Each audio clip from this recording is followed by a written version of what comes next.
Spinner-Halev. I think we have about 25 minutes or so for questions, and Professor Spinner-Halev has generously agreed to accept them. He'll direct his own questions, so without further ado, back to you.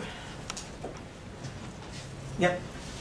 From hearing your talk, it seems like what you have to say has some sort of connection to what William Connolly deals with in his book, Why I Am Not a Secularist. He has a chapter called Suffering, Justice, and the Politics of Becoming. And in this chapter, he starts to deal with issues surrounding the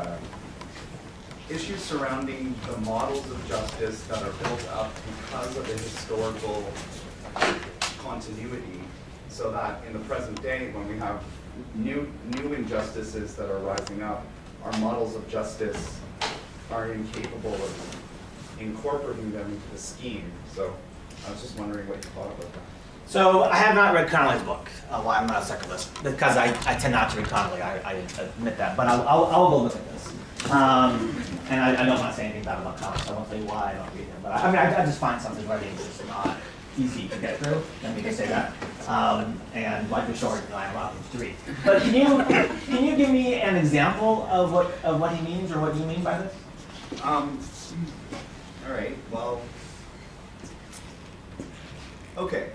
Here's an example just off the top of my head. A minority within a minority. Say, for instance, you have the continuity of the treatment of Chinese Canadians, but now, of course, we have a new problem that comes up when we have to deal with the Falun Gong being a community within that Chinese Canadian community that has a new set of concerns and a new set of justices that they're looking for, and yet we still have models that we apply to Chinese Canadians in general that don't seem to fit when we have a Chinese embassy that we're, as a state, attempting to keep relations with models, that we've built up over time and still deal with these new groups.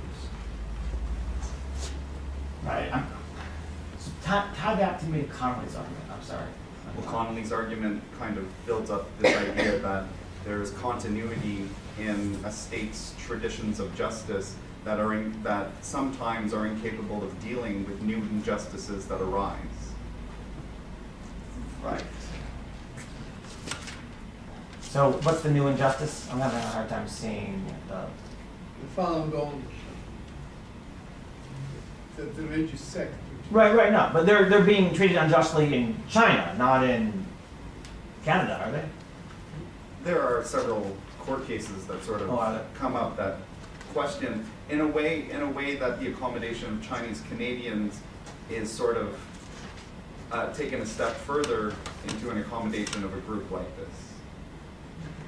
Right. So, I mean, I don't know if I can respond to Connolly's argument directly. I mean, I think that's a good point. I mean, what I want to argue is that, I mean, in the cases I talk about, is that we have some kind of flexibility by having I do think that in non-democratic forms, it's easy to ossify traditional elites and have traditional ways.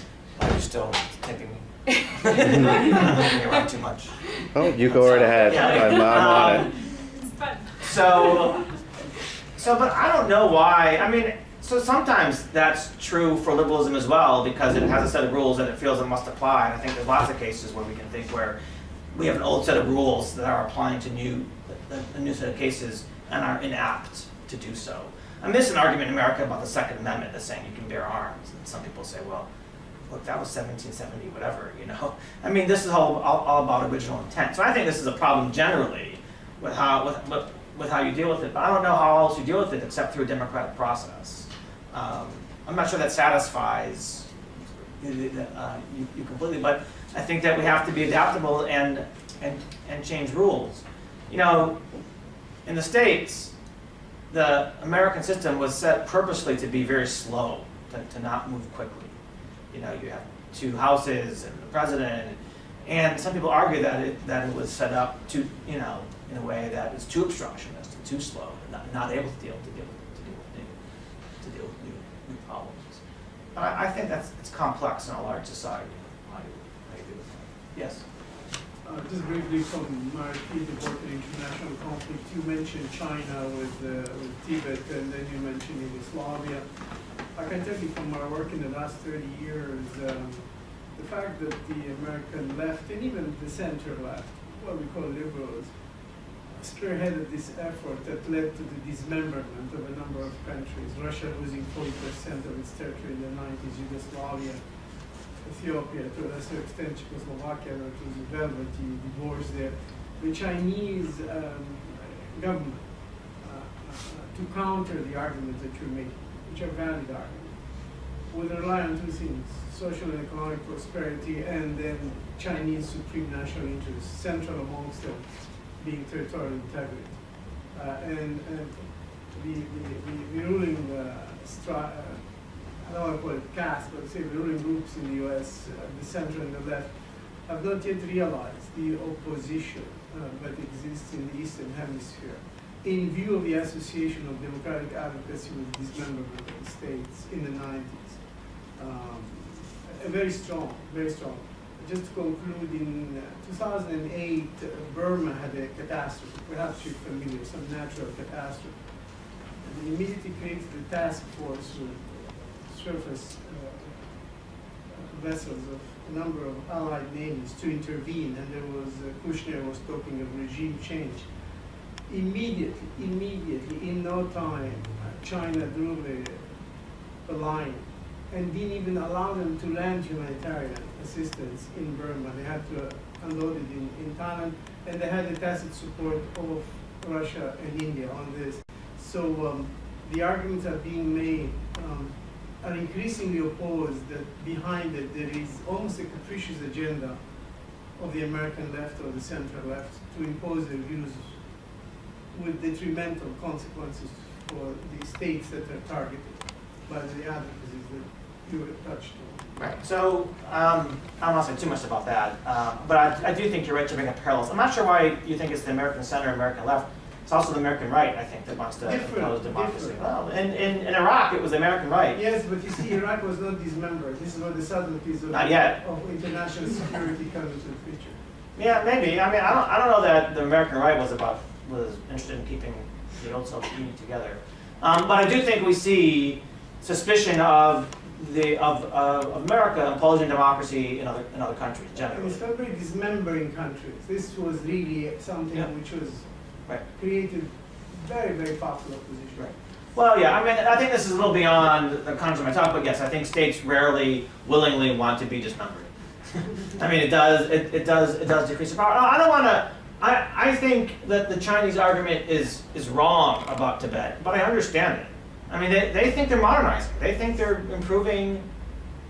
They're defending the Chinese territorial integrity. The modernizing argument is of secondary. It's almost right, sure. And they're also defending Chinese territorial integrity, yeah, of course. And they will not give an inch. Right, yeah, no, I'm not suggesting that they will. I read your book, Surviving Diversity, and it seemed in that book that you were arguing that there should be space within society for liberal groups. And in today's lecture, you seem to be saying that you're arguing for a way to make liberal groups more liberal. So why allow for space in society for illiberal groups to begin with? So I do want to say that I don't want to insist that these groups become liberal at all. So in surviving diversity, the argument is, I mean, you're right, it's similar in a way, which is there I'm talking about groups that don't have state authority to enforce their own rules and laws. But I'm sympathetic to the idea that the state should not force these groups to become liberal. And there are a variety of ways. So here's a talk that I didn't give, that I thought about giving. I'll give it to you in 2 minutes. Maybe. So Susan Oken argues against Bill Galston that the Catholic Church should not receive tax-exempt status because it discriminates against women. And Galston has an argument, and a lot of this comes down to the famous Bob Jones case in the United States, where the tax-exempt status was taken away from Bob Jones because it forbade, past tense, interracial dating. And she says, and this is a good question, if it's, if you agree about that, why don't you agree about this case? So I don't want to go through all the contours of my argument because I promised you I'd do this in 2 minutes. But I do think there's a case to be made that does not have the state put a lot of pressure on illegal groups to become more liberal. So I would argue that except in cases of invidious discrimination, and the Bob Jones case came out of the early 70s when there was an attempt by many southern institutions to evade and avoid anti-discrimination rules by setting up alternative private institutions. So this was really a case by the IRS meant to say, you can't do this. And so that was, I think, a case of invidious discrimination that I think was justified. But normally, I would want the state not to use its weight to enforce liberalism.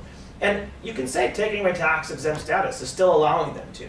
But I tend to be on the side of not even putting a whole lot of pressure. Because I think there's already pressure from society. I think to be illiberal or non-liberal in the States or Canada is, if you will, to swim upstream. And I don't want to put more current in that.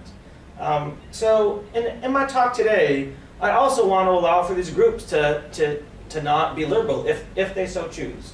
So I mean, we could talk about this later, I suppose. I don't think I'm insisting on them being liberal. I'm insisting on them having democratic procedures to choose. They could also say, no, we don't want this. We want to get rid of state-sanctioned family law. We want to become like religious groups in the States. Look, there are many religious groups in the States, Muslim groups, I know better, Jewish groups, that don't have state backing, but are very conservative. And if you want to be a member of that community, you must adhere to the illiberal conservative rules. So I think that could be an option for these groups if they chose. But I do want to resist. I mean, I actually think that I resist more than my fellow liberals the attempt to make these groups more liberal. I want to preserve pluralism to a degree, but not let these groups do anything they want.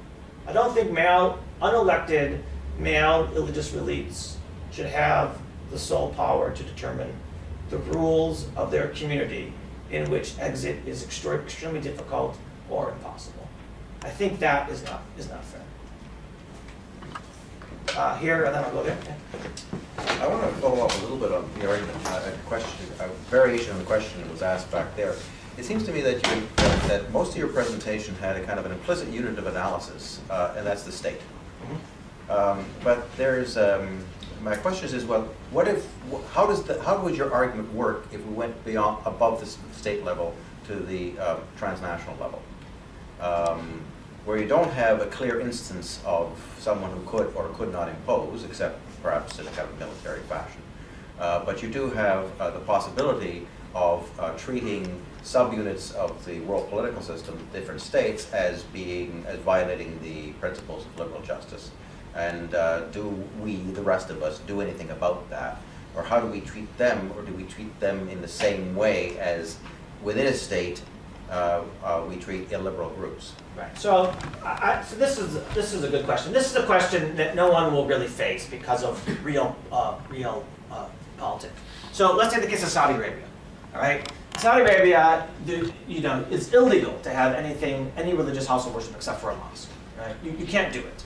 And I don't know, have they changed the rules about women in driving? So you have to be 40 years old before you can drive. If you're a woman and you want to travel outside the state, you must get the permission of a male relative. Am I right about all that? Okay, so these are bad things, right?